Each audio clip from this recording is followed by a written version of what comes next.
Hey everyone, I'm out here taking a little bit of a stroll. It's one of those things that I said I was going to do when this COVID crisis hit. I said I was going to take a little more time to take walks, stretch my bones, and clear my head in the course of a workday. And so I'm out doing that.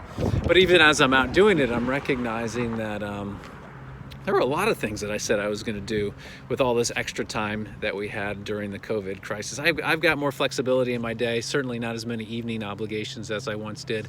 And so I sat down and I made a list, and I was going to clean my basement. I was going to work on my Portuguese. I was going to get my reading list down. I was going to log more miles running and get in better shape. But here we are, 5 or 6 weeks into this now, and I am still living with a pretty messy basement. Eu fiz nada com meu português. I haven't done anything with my Portuguese. My reading list is still as long as it was before. And, I know a lot of you set forward goals that you wanted to do during this time and have mentioned to me that you just haven't gotten to it like you thought you wanted to or thought you might get to them. So I wanted to offer, though, a word of encouragement for all of us. Have patience with yourself. Think about how much we've changed in this relatively short amount of time. We've gone to entirely new ways of working. Our kids are receiving their education in an entirely different way. Our parenting has needed to change. The way we kids have needed to work with our parents has needed to change, both young and old. And we've done a lot. We've accomplished a lot when you think about it that way. And so I'd encourage you not to get too down on yourselves for not getting to these to-do lists.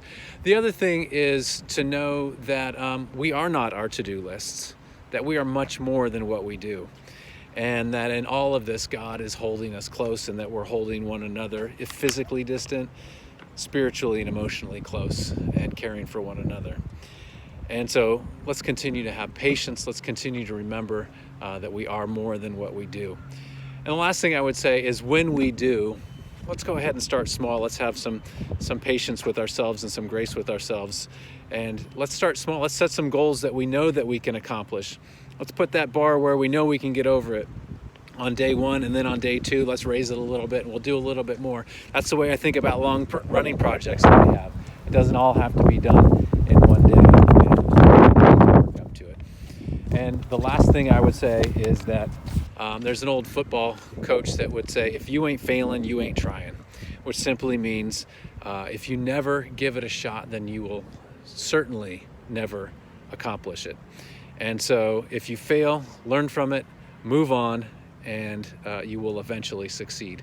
And that's what I trust will happen for you, and that's what I will trust will happen for our congregation as we continue to work through this. So be encouraged today. Keep doing all those good things that you've been doing. Keep washing your hands. Keep physically distant. Keep being in touch with people emotionally over the phone and in other ways. We're going to get through this, and I think we're going to be stronger than ever before on the other end of it. Peace with you. Keep taking good care of yourselves, of your family, and of your neighbors. Bye-bye.